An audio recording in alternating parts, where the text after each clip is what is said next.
오늘도 지난 주일에 이어서 성도 안에 있는 그리스도의 마음이란 제목을 가지고 말씀을 살펴보기를 원합니다. 누가 주의 마음을 알아서 주를 가르치겠느냐? 그러나 우리가 그리스도의 마음을 가졌느니라.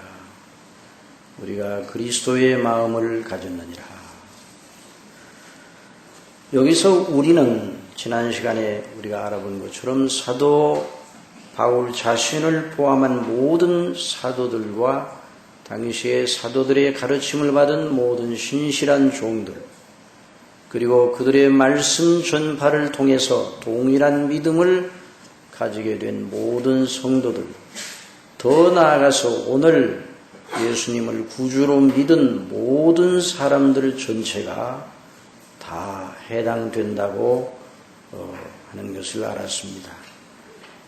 우리 모두는 예수 그리스도를 믿는 모든 사람들은 다 그리스도의 마음을 가졌느니라 하는 사도 바울의 고백에 함께 동참하게 된 것입니다.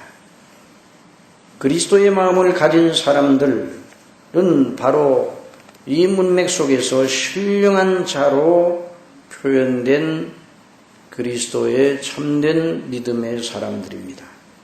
신령한 자는 육에 속한 사람과 구별되는 그런 사람들입니다. 육에 속한 자는 나면서부터 가진 본성을 따라서 사는 사람들, 거듭나지 아니한 사람들을 말하는 것입니다. 신령한 자는 성령님으로 거듭나 영적으로 깨어난 자들입니다. 영적으로 깨어났다는 건 하나님을 알아보는 눈을 가지게 되었다는 말입니다. 그래서 자신이 주인임을 알고 예수님이 구주심을 믿는 사람들입니다. 물론 이 신령한 자는 그냥 종교적인 본성에서 건성으로 예수님을 여러 종교의 대상 중 하나로 택하여 믿는 사람들과 판이하게 다른 것입니다. 우리 교회는 그런 분들이 많이 없기를 바랍니다마는 교회에 나오는 분들 가운데도 예수님을 믿되 아직은 성령의 거듭남이 없어서 종교성을 가지고 예수님을 믿는 여러 믿음의 종교의 대상 가운데 하나를 택하여 예수님을 믿는 이런 분들이 있을 수 있습니다. 그러나 이런 경우에는 신령한 자에 해당되지 않습니다. 거듭나서 사람이 영적으로 깨어나면 예수님, 하나님을 믿는 것, 예수님을 믿는 것을 선택사항으로 여기지 않습니다. 그러지 아니하고 필연적, 절대적인 필연으로 생각합니다. 여러분, 예수님을 믿는 걸 절대적인 일로 여기고 있습니까? 여러 가능성 가운데 하나를 택하여 믿는 것이다. 이렇게 생각하면 그건 믿음이 아닙니다. 아직은 믿음이 아닙니다. 여러 종교의 대상들 중에서 하나를 택하여 믿는 정도라면 그건 본성으로 종교적 본성을 따라서 자기가 택하여 믿음을 갖기로 한 것입니다. 그러니 아직 그 믿음은 하나님께로부터 난 믿음이 아닌 것입니다. 영접하는 자, 곧 그 이름을 믿는 자들에게는 하나님의 자녀가 되는 권세를 주셨으니 이는 혈통으로나 육정으로나 사람의 뜻으로 나지 아니하고 오직 하나님께로서 난 자들이니라. 예수 그리스도를 믿는 믿음의 사람을 이렇게 규정하고 있습니다. 저와 여러분이 바로 그 신령한 자에 속하기를 바랍니다. 그렇다면 우리 속에 그리스도의 마음이 있다는 이 말씀이 해당이 되는 것입니다. 지난 시간에 말씀드린 것처럼 그리스도의 마음은 그리스도의 마인드라고 번역이 된 그런 말이죠. 그리스도의 사고방식, 그리스도의 의중, 그리스도의 의지, 그리스도의 사상, 그리스도의 관점, 그리스도의 안목, 그리스도의 가치관과 같은 것으로도 이해할 수 있는 말입니다. 참 이것을 우리가 날마다 상기하는 건 너무너무 중요한 일입니다. 여러분, 무슨 일을 하든지 믿음으로 한다는 그 말은 그리스도의 마인드로 행한다는 말입니다. 그리스도의 마인드로, 그리스도의 사고방식을 따라서 행한다, 이렇게 말해도 되는 것입니다. 우리가 그리스도 안에 있다고 하는 건 그리스도께서 또한 우리 안에 계시다는 말이고, 그 우리 안에 계시다는 그 말은 성령님으로 말미암아 그리스도께서 우리 안에 계셔서 우리 속에서 일어나는 여러 가지 인격적 작용에 그 그리스도께서 주장하시고 성령께서 인도하셔서 우리의 생각하는 것과 우리의 바라는 것과 소망하는 것과 또 귀하게 여기는 것이 마치 그리스도께서 우리 속에서 행하시는 것처럼 그렇게 나타나게 된다는 말입니다. 그래서 고린도후서 13장 5절에 우리 믿음의 정체성을 확인하도록 하는 아주 중요한 말씀이 있습니다. 너희가 믿음에 있는가? 너희 자신을 시험하고 너희 자신을 확증하라. 예수 그리스도께서 너희 안에 계신 줄을 너희가 스스로 알지 못하느냐? 그렇지 않으면 너희가 버리운 자니라. 예수님께서 우리 안에 계신 것을 항상 상기해야 됩니다. 그 말은 또 예수님의 마인드로 우리가 서 있다는 것을 말하는 것입니다. 참 이 그리스도인들이 정체성, 자기 자신의 정체성, 내가 누구인가를 항상 아는 일은 참 중요한 일입니다. 그래서 사도들이 성도들을 가르칠 때 언제나 예수님 믿는 사람들인 우리가 성도들이 믿지 아니하는 사람들과 어떻게 다른 사람들인가를 늘 대조하여 말씀을 했습니다.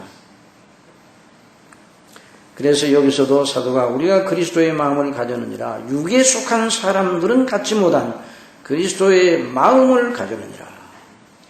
사랑하시는 성도 여러분, 내가 누구인가, 내 자신이 누구인가를 발견하는 일은 쉬운 일입니까? 쉬운 일이 아닙니까? 소크라테스는 너 자신을 알라, 그런 말을 했어요. 그 말은 참 유명한 말이죠. 정말 자기 자신을 바르게 제대로 아는 일은 여러 모든 지식에 있어서, 지혜에 있어서 아주 중요한 요건이 되는 것입니다. 그래서 철학자 소크라테스도 그렇게 말하는 것이에요. 그러나 저는 소크라테스에게 묻고 싶습니다. 그러면 자기 자신을 어떻게 하느냐?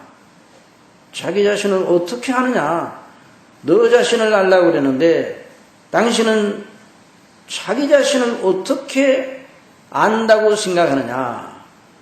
이렇게 질문을 던지고 싶습니다.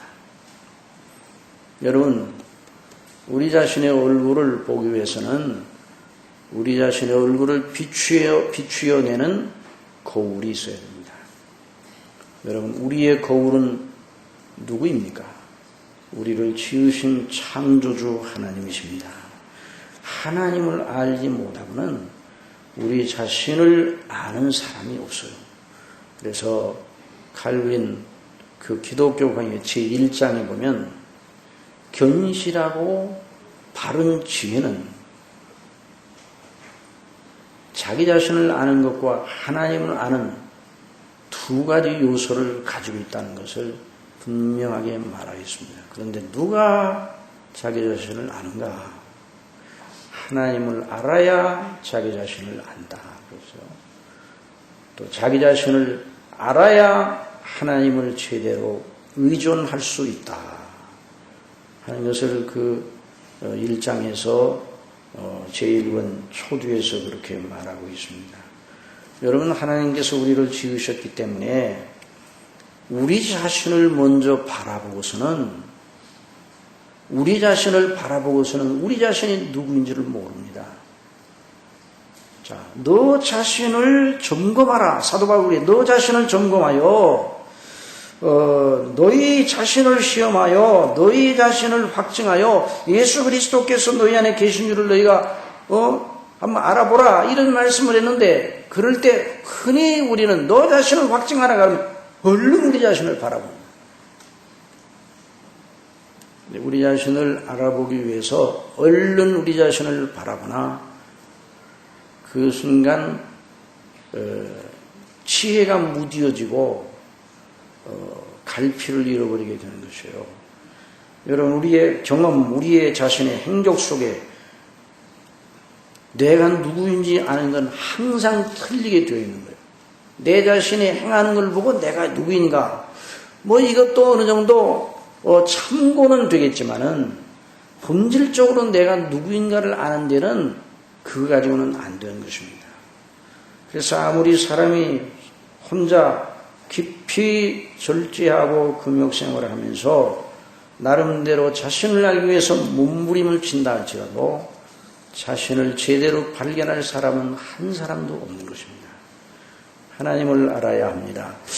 하나님을 아는 빛을 우리 심령 속에 비춰야 하나님이 누구신지를 알고 그 하나님 앞에 우리가 누구인지를 알아가기 시작하는 겁니다. 이런 귀한 은혜를 하나님께서 우리들에게 주시는 것이에요. 이걸 주시지 않으면 아무도 참된 그리스도인이 될 수가 없어요. 그러니까 거듭남은 성령께서 그 빛을 우리의 심령 속에 베풀어 주시기 시작하신 것을 말씀을 하는 거예요. 그러니까 우리 영적으로 거듭나 깨어서 우리 눈이 열려서 우리의 심령 속에 빛이 들어와 눈이 열려서 살아계신 하나님에 대한 의식을 가지게 되는 것입니다. 여러분, 베드로 자신이 누구인지 언제 알았습니까? 누가복음 5장에 보면 베드로가 그 친구들과 밤새 그물을 던져 고기를 잡았지만 한 마리도 잡지 못했습니다. 그러나 그 다음날 아침에 예수님의 말씀을 들으러 수많은 사람들이 몰려왔습니다. 우리 예수님께서 베드로의 배에 올라앉으시고 육지에서 조금 뛰게 하시고 거기 해변에 앉아있는 수많은 사람들에게 하나님의 말씀, 주님께서 말씀을 증거하셨습니다. 그리고 말씀을 마치신 다음에 그 전날 밤에 한 마리도 잡지 못한 베드로에게 깊은 데로 가서 그물을 내려 고기를 잡으라, 그렇게 명령을 내리셨어요. 시몬 베드로가 대답합니다. 선생님이여, 우리들이 밤이 맞도록 수고를 하였으되 얻은 것이 없습니다. 그러나 말씀에 의지하여 내가 그물을 내리리라. 그리고 주님의 명대로 하였습니다. 그리한지 고기를 애우는 것이 심히 많아 그물이 찢어지는지라. 이에 다른 배에 있는 동물을 손짓하여 와서 도와달라 하니 와서 두 배 채움에 잠기게 되었더라. 한 번 그물을 던져서 두 배가 가득 차는 만선의 큰 만선이 되는 이런 놀라운 일이 일어나게 되었어요. 이를 보고 시몬 베드로가 어떻게 하였습니까? 그 말씀을 보면 이에 시몬 베드로가, 이를 본 시몬 베드로가 예수의 무릎 아래 엎드려 가로되 주여 나를 떠나소서 나는 죄인이로소이다. 여러분, 예수님의 말씀을 듣고 예수님의 명령을 준행하는 그 일련의 과정을 통해서, 그 일을 통해서 예수님께서 당신의 영광을 드러내 주셨고 그 영광을 보는 눈을 하나님께서 베드로에게 주셔서 예수님의 영광이 무엇인지를 알게 된 것입니다. 그리고 그 영광의 빛 속에서 자신이 누구인지를 알게 되었어요. 그리고 내가 얼마나 하나님 앞에 죄인인가를 깨닫게 되었습니다.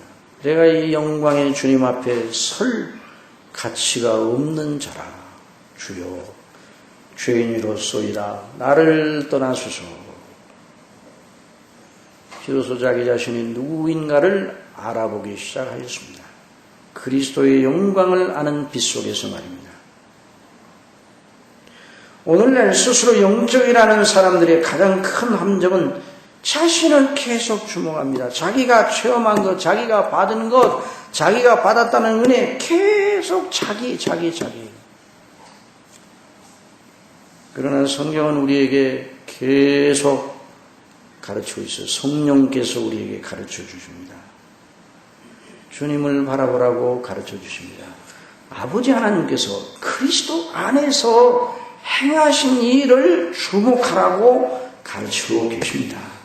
이것이 믿음의 정말 중요한 진수입니다.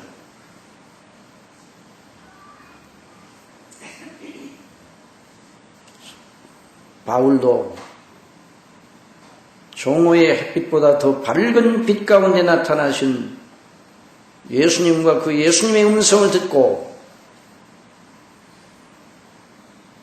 주님이 누구시라는 걸 알고 자기 자신이 죄인 중 괴수라는 걸 알게 되었습니다. 안다는 그 말은 그냥 지식적으로, 백과사전적으로, 사전적으로 시험 문제를 내면 정답을 쓰는 정도, 그 정도에 아는 것이 아니라 그 심령 전체를 흔들어대는 그런 지식이 그 심령 속에 들어가야 됩니다.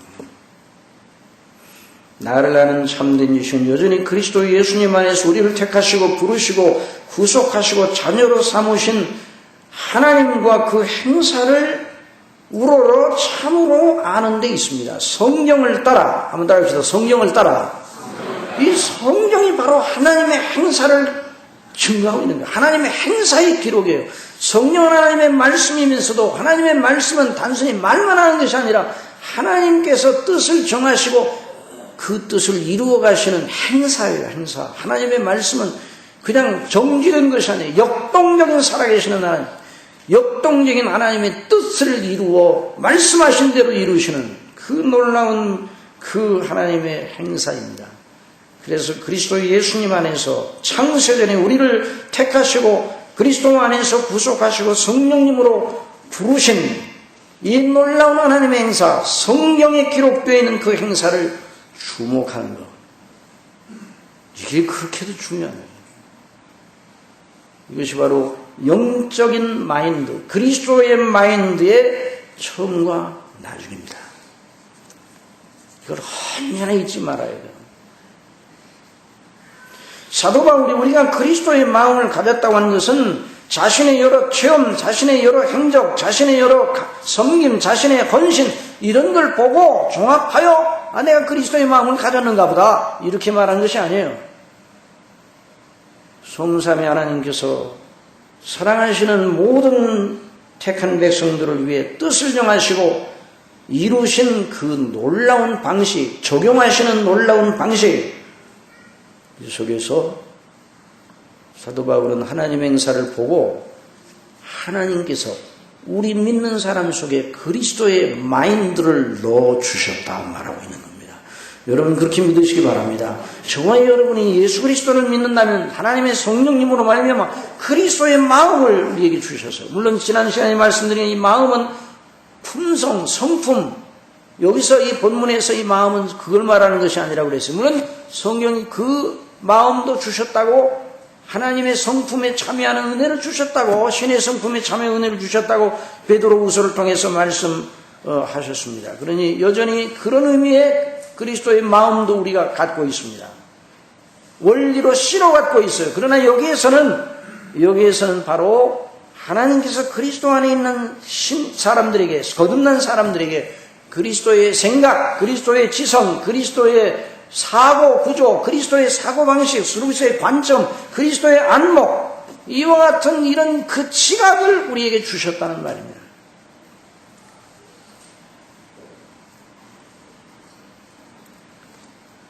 누구든지 그리스도 예수 안에 있으면 새로운 피조물이라, 보라 이전 것은 지나갔으니 새 것이 되었도다, 이런 말씀이 있는데 이것도 우리의 체험에 관한 것이 아니에요. 체험을 먼저 하시면 안 되는 거예요. 우리의 경험으로, 우리의 느껴지는 것으로, 우리의 감각에 와닿는 것으로, 어떤 느낌으로 그걸 근거로 해서 사도 바울이 말한 것이 아니라 하나님께서 그리스도 안에서 성령님으로 우리에게 행하신 것을 두고 그렇게 말한 겁니다. 여러분 예수 그리스도를 구주로 믿습니까? 그렇다면 우리는 그리스도 안에서 새로운 피조물입니다. 그리스도 안에서 새롭게 빚으셨어요. 죄와 허물로 죽었던 우리가 아니라 이제는 그리스도 안에서 새로운 피조물이 된 겁니다. 그럼 어떤 경우에 이런 생각을 하죠. 그럼 우리 속에 여전히 죄가 있고 연약이 있고 넘어짐이 있고 그래서 날마다 실족하에 넘어지는데 우리도 그런 나도 그리스도의 마음, 그리스도의 사고방식을 가졌다고 말하기에 너무 부족하니 이건 나에게는 해당되지 않는 것 같네요. 이렇게 말하고 싶은 그런 생각이 들 것입니다. 그러나 사도는 여기서 성화의 정도를 다루고 있는 것이 아닙니다. 그건 성화적인 문제. 그런 그리스도의 마인드를 가지고 어떻게 실천 생활을 하느냐는 것은 다르게 더 배워야 되는 문제예요. 이건 앞으로도 또 우리 생각을 해보겠습니다.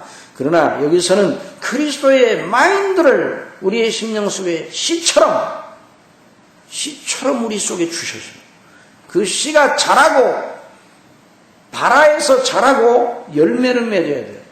이것이 결국 그리스도 안에서 우리가 자라나는 거예요. 본질적으로 하나님께서 우리의 심령 속에 그리스도의 마인드, 그리스도의 마음을 주셨습니다. 그래서 이걸 강조하기 위해서 오늘 예수 그리스도를 진실로 믿기 시작한 그 사람에게도 이 말씀이 해당이 되는 거예요. 그리스도를 믿은 지 오래된 사람에게도 이 말씀이 해당되는 것과 똑같이 오늘 예수 그리스도를 믿은 사람에게도 이 말이 해당되는 것입니다. 그리스도의 사고방식, 그리스도의 관점, 그리스도의 안목, 그리스도의 의중. 그래서 우리 찬송화에 이런 말씀이 있죠. 이전에 귀하던 것 이제는 값없다. 왜 그렇게 됩니까? 사람이 예수님을 믿고 거듭나면 왜 그렇게 됩니까? 이전에 귀하던 것 이제는 값없다. 이전에는 너무너무 아무것도 아닌 것처럼 여겼는데 이제는 나의 보배가 되었습니다. 무엇 때문에 그렇습니까? 성령님으로 말미암아 우리 속에 그리스도의 마인드를 갖게 하셨기 때문입니다. 이건 놀라운 변화입니다. 이건 조금 변화가 아닙니다. 예수 그리스도를 믿음으로 말미암아 하나님께서 우리를 구원해 내시는데 이 변화는 이건 본질적인 변화예요. 늘 언제 말씀드린 것처럼 불량적인 변화가 아니에요. 불량적인 변화가 아니라 본질적인 변화의 본질적인 변화.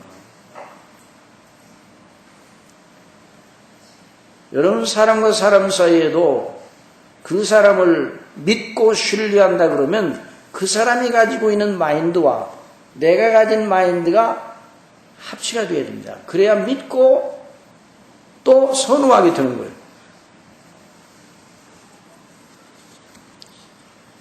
그래서 아모스 3장에 보면 두 사람이 의합하지 못하고요. 어찌 동행하였으며 그런 말씀이 있습니다. 두 사람의 의중이 같지 않고야 어떻게 동행하겠느냐 그렇게 말씀하고 있어요. 여러분 이제 학교 다닐 때 친구를 만나죠. 다 아는 친구인데 그 중에서 친한 친구가 있잖아요. 둘이 친해. 너무 친해. 그 둘이 나름대로 어떤 공통점, 서로 매력을 끄는 어떤 공통점이 있기 때문에 친구가 되는 거예요. 그런 것이 하나도 없는데 친구가 되지 않습니다. 예를 들어서 같은 반 A라는 친구가 있는데 B라는 친구가 어느 날 A를 찾아왔어요. A야, 너 나와 친구하자. 그러니까 A가 그래? 친구하자. 그래서 친구가 시작이 되었습니다. 얼마나 B가 A를 귀중하게 생각하는지 친구하자고 한 다음에 얼마나 잘해주는지 몰라요. 그래서 A도 B가 그렇게 잘해주는 것에 이제 감사한 생각도 들고 그래서 성의를 표현하고 또 그거에 대한 또 보답을 하기 위해서 나름대로 굉장히 이제 잘해주려고 애를 써요. 그런데 A의 마음 속에는 영 부담이 돼요. B가 잘해주면 잘해줄수록 부담이 드는 거예요. 그 친구 사이에 서로 공통적으로 서로 끌리는 매력이 있어야 친구가 되는 거지. 그게 없으면 친구가 억지로 친구하자? 그럼 오래가지 못하는 거죠. 여러분, 예수 그리스도를 믿는 우리가 예수님을 믿고 하나님을 경외하는 일에 그리스도의 마인드가 우리의 심령에 없으면 하나님을 믿는 것이 억지가 될 수밖에 없는 거죠. 즐거운 일이 아닙니다. 그래서 여러분, 하나님을 믿고 의뢰하는 것을 최고로 표현한 성경적 표현이 무엇인가? 무엇이겠어요? 하나님과 동행하다. 그 말이에요. 한번 따라해서 하나님과 동행하다. 그것이 참된 믿음의 최고의 표현입니다. 에녹은 무두셀라를 낳은 후 300년을 하나님과 동행하며 자녀를 낳았으며 하나님과 동행하더니 하나님이 그를 데려가심으로 세상에 있지 아니하였더라. 노아의 사적은 이러하니라. 노아는 의인이요 당세의 완전한 자라. 그가 하나님과 동행하였으며.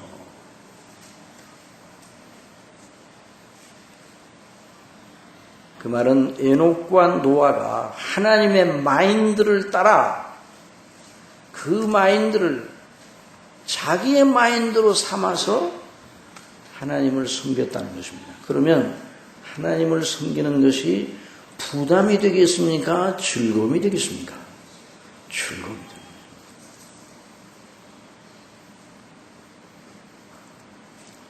즐겨 순종하고. 그래서 시편 기자는 주의 계명을 지키는 것이 얼마나 즐거운지, 내가 재물을 즐거워함 같이 즐거워한다 그런다. 왜 그런가요? 그 속에 하나님의 마인드가 있기 때문입니다. 우리 주 예수 그리스도 안에 있는 모든 사람들에게 성령께서 그리스도의 마음, 그리스도의 마인드, 그리스도의 의중, 그리스도의 관점, 그리스도의 사고방식을 가지도록 하셨어요. 그래서 신령한 자, 영적인 자, 예수님을 믿는 사람은 사람들이 어떻게 인정을 하고 대단하게 여겨주기 때문에 예수님 믿는 게 아니에요. 예수 그리스도를 믿는 자 속에 역사하시는 성령님으로 말미암아 그 속에 있는 그리스도의 마음을 따라 하나님을 믿는 것이죠. 그러니까 어느 누구에게도 그 믿음의 평가를 받기를 원하지 않습니다. 우리의 믿음을 주시고 우리의 믿음을 판단하시는 분은 누구십니까? 하나님이죠. 아무에게도 우리가, 그냥 사도 바울도 내가 나를 판단치 않는다고 그랬어요. 판단하실 일은 오직 우리 주 예수 그리스도 밖에 없다는 것을 분명하게 말씀합니다. 그래서 이를 더 잘 이해하기 위해서 오늘 읽은 요한복음 14장의 말씀이 큰 도움을 주는 겁니다. 요한복음 14장은 예수님께서 최후의 만찬석에서 제자들에게 최후로 하신 강화의 말씀입니다. 예수님께서는 제자들과 저녁을 드신 후에 몇 시간 뒤면 가룟 유다를 앞세운 로마 군병들에게 잡히게 되고 그 다음 날 갈보리 언덕 위의 십자가 위에서 죽으실 참입니다. 그 분위기는 매우 심각하였습니다. 그래서 너희는 마음에 근심하지 말라. 하나님을 믿으니 또 나를 믿으라 말씀하셔서 그들의 마음에 근심하고 있었어요.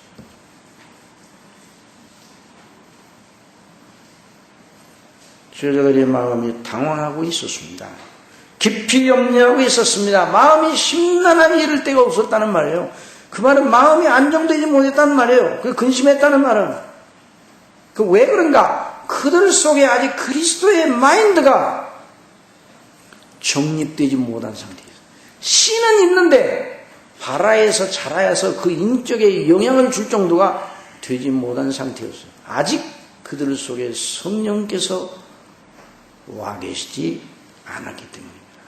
예수님께서 하나님의 아들 그리스도이시라는 사실을 아는 정도의 영적인 총명을 하나님께서 허락하셨습니다. 주는 그리스도시요 살아계신 하나님의 아들이십니다.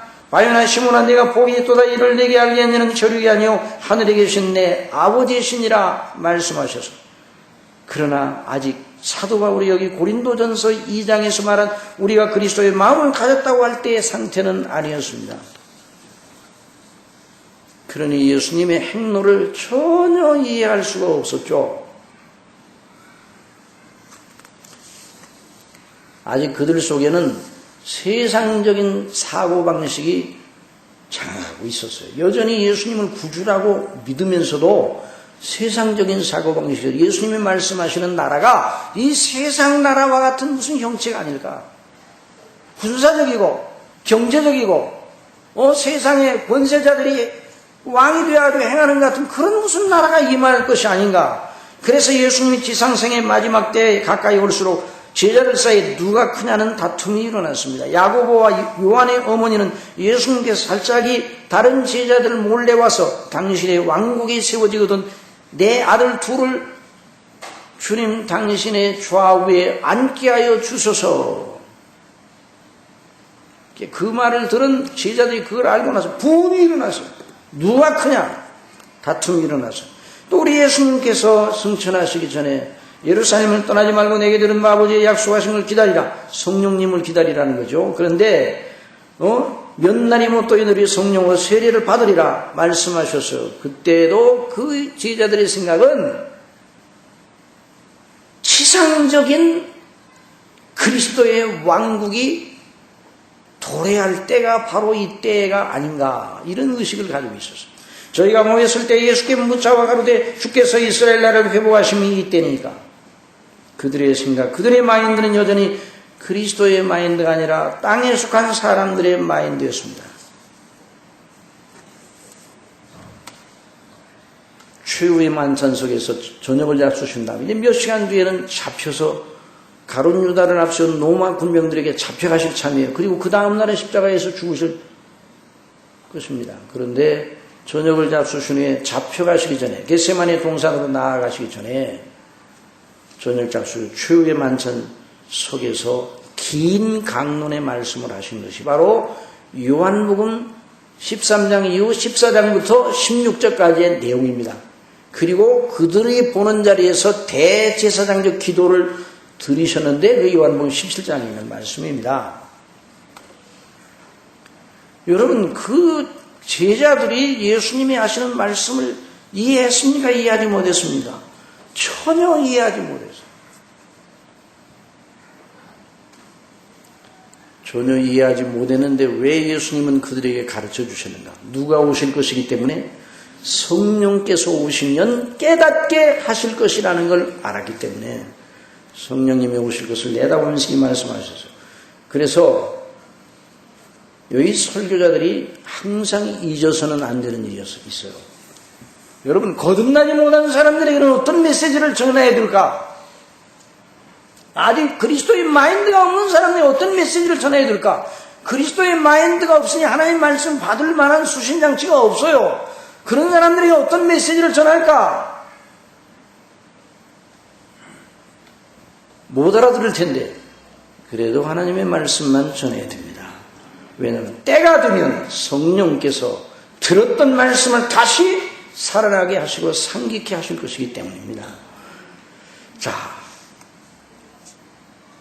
그런 상태에서 예수님께서 말씀을 해나가시니까 빌립이 나와서 뭐라고 요청합니까?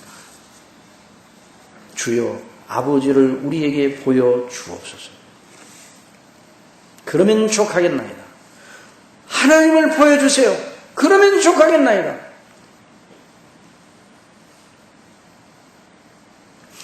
한 번도 아버지 하나님을 배운 적이 없었는데 예수님께서 어떻게 그런 말씀을 하시나요? 아버지를 보여주시면 좋겠습니다. 나를 본 자는 아버지를 보았느니라. 한 번도 하나님을 우리에게 보여주신 적이 없는데요. 제자들이 이해하지 못했습니다. 그러나 예수님께서 말씀하십니다. 빌립아, 내가 이렇게 오래 너희와 함께 있을 때 네가 나를 알지 못하느냐? 나를 본 자는 아버지를 보았느니라. 자, 우리 예수님을 본 자는 누구를 보았다고요? 이 말씀이 쉽습니까? 어렵습니까? 어려운 말씀이에요. 예수님을 본 자가 아버지를 보았다. 예수님의 마음씀, 성품, 그 생각하심과 그 행사 모두가 다 하나님 아버지를 그대로 드러내는 것이라고 예수님 말씀하고 계시는 거예요. 그러나 빌립은 어떻게 요청을 했는가? 하나님 보여달라 이거예요. 하나님의 실체를 보여주시기 바랍니다.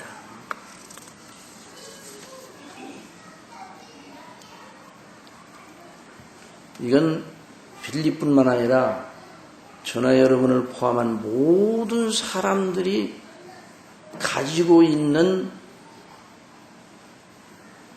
그런 발상입니다. 그러니까요, 사람한테 나오는 일은 3000년 전이나 2000년 전이나 1000년 전이나 지금이나 앞으로 우리 예수님이 언제 오실지를 몰라도, 그때가 언제일지 몰라도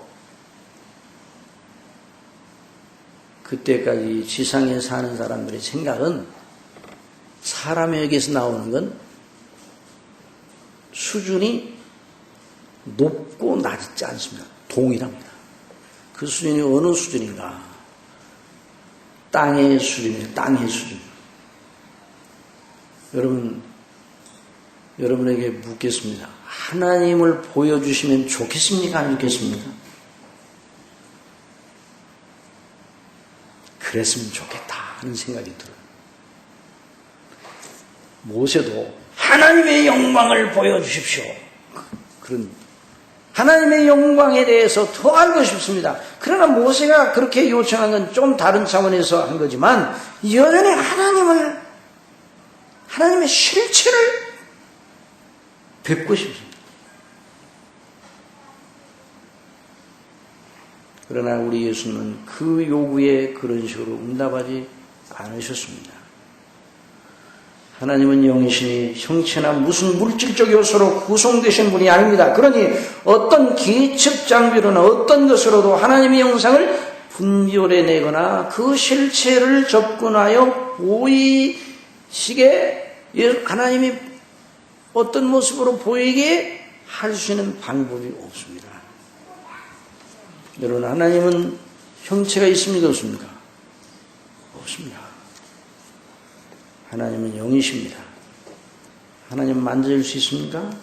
없습니다. 감각됩니까? 느낌으로 감각됩니까? 아닙니다. 우리 오감으로 접촉이 됩니까? 안 되는 거예요. 그럼 어떻게 하나님을 보여요? 하나님은 형체가 없으시고 영이십니다. 그래서 우리 예수님께서는 나를 본 자는 아버지를 보았다. 나는 아버지 안에 있고 아버지는 내 안에 계시다. 그런 말씀하셨어요. 자, 이 말씀은 무슨 말씀인가요? 예수님과 하나님 아버지가 신적 본체로, 좀 어려운 말이네요. 하나님 되심에 있어서 하나라 하는 말씀을 이 대목에서 하시는 건 아닙니다. 왜 하나님 아버지와 예수님은 하나님 되심에 있어서 하나이십니다. 그러나 이 대목에서는 그걸 말씀하시는 것이 아니라 우리가 그리스도의 마음을 가졌다, 그리스도의 마인드를 가졌다는 것과 연관되어 생각할 만한 대목이에요. 예수님의 행사, 사고방식, 마음씀, 행동, 모든 것들, 그 예수님의 마음 속에서 진행되는 모든 것, 그것이 누구의 것과 동일하다는 거예요?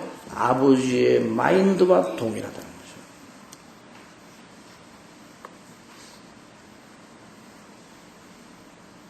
거죠. 예수님의 행사 전체는 아버지의 뜻을 이루는 데에 집중되어 있었습니다. 존재론적으로, 좀 이해가 어려운 말인데요, 본체론적으로 아버지와 동등되신 하나님이셔요.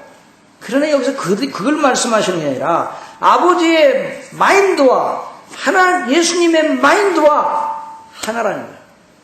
그래서 예수님은 마치 어떻게 당신 자신을 늘 이렇게 영위하셨는가, 어떻게 생각을 잡수시고 어떻게 행동하셨는가, 잘 들으셔야 돼요. 자기는 없으신 것처럼. 예수님 당신 존재하시죠? 여전히 계셔요. 그런데도 자기는 없는 것처럼 아버지만을 높이셨습니다. 예수님이 이런 말씀하셨어요. 내가 하늘로서 온 것은, 인자가 하늘로서 온 것은 내 뜻을 행하려 함이 아니라 누구의 뜻이요? 아버지의 뜻을 행하려 함이라. 이런 말씀하셨어요. 그러면 예수님의 뜻이 있었어요? 없었어요? 예수님의 뜻이 있었고 말고요. 예수님이 허수아비입니까? 예수님이 정말 완전하신 하나님이고 완전하신 근원은 구주셔요. 그러니까 예수님의 뜻과 마인드가 있었어요. 근데 그 예수님의 마인드, 그 뜻은 누구의 것이라고요? 아버지의 것이요. 그러니까 예수님은 온전히 아버지의 것으로 자신을 채우십니다. 예수님이 시작하실 때에 뭘 잡수시러 갖다 드렸어요, 제자들이. 그래도 우리 예수님이 나의 양식은 나를 보내신 이의 뜻을 행하며 그의 일을 온전히 이루는 이것이니라 말씀하셨어요. 그러니까 예수님은 배가 부르셨어요. 어떤 배가 부르셨는가? 육신의 배 시장을 이길 수 있는 영적인 마음의 배가 부르셨어요. 언제? 아버지의 뜻이 이루어지는 것을 보고. 왜? 예수님은 어떻게 존재하셨는가? 이 땅에 계실 때 어떻게 하셨는가? 아버지 자기는 없고, 예수님 당신 자신은 없고, 아버지만 계신 것처럼 아버지를 드러내셨습니다. 자, 이게 대단히 중요한 내용입니다. 아버지의 마인드가 누구의 마인드예요? 예수님의 마인드예요. 아버지의 뜻이 예수님의 뜻이었습니다. 빌립아, 내가 이렇게 너희와 함께 오래 있을 때 내가 나를 알지 못하느냐, 나를 본 자는 아버지를 보았거늘 어찌하여 아버지를 보이라 하느냐. 아버지는 내 안에 있고 아버지는 내 안에 계신 것을 내가 믿지 아니하느냐. 내가 너희에게 이르노니 내 말이 스스로 하는 것이 아니라. 예수님이 스스로 말씀하셨어요? 말씀하지 않으셨어요? 예수님 말씀하셨어요. 내가 너희에게 이르노니 말씀하셨어요. 그런데도 불구하고 예수님의 말씀은 내 말이 아니라 누구의 말이라고요? 아버지의 마음이란, 아버지의 말이라. 그러니까 예수님은 아버지의 것으로 자기의 존재의 가치를 삼으셨다는 말이에요. 그러니까 아버지의 마인드로 자기의 생각과 모든 걸 복종시키셨어요. 그래서 할 수만 있으면 이 잔을 내게서 옮기시옵소서. 그러나 내 원대로 마옵시고 누구의 원대로? 아버지의 원대로 되기를 원하나이다. 이것이 예수님과 아버지 사이의 관계, 아버지 사이의 중요한 관계를 나타내는 그런 말씀. 그래서 예수님의 행사 전체 속에 누가 드러나셔요? 아버지가 드러나셔요. 그러니까 예수님을 잘 주목하면 하나님을 그 예수님의 행사 속에 배울 수가 있단 말이에요. 나를 본 자는 아버지를 보았느니라.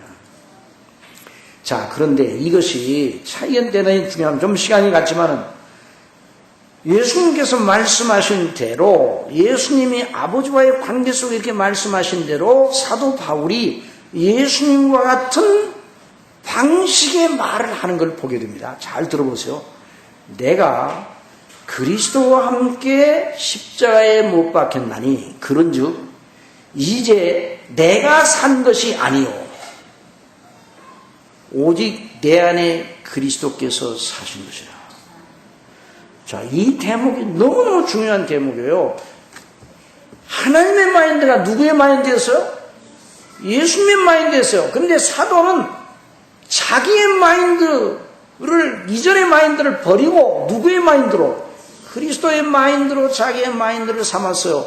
사도 바울은 자기는 이제 없고 오직 예수님이 내 안에 계셔 살아계신 것이다. 나는 없고 나는 죽고 그리스도께서 내 안에 산 것이요. 이런 말씀하셨어요. 내가 산 것이 아니요 오직 내 안에 그리스도의 사신 것. 이제 내가 육체 가운데 사는 건 나를 사랑하사 나를 위하여 자기 몸을 버리신 하나님의 아들을 믿는 믿음 안에서 사는 것이라.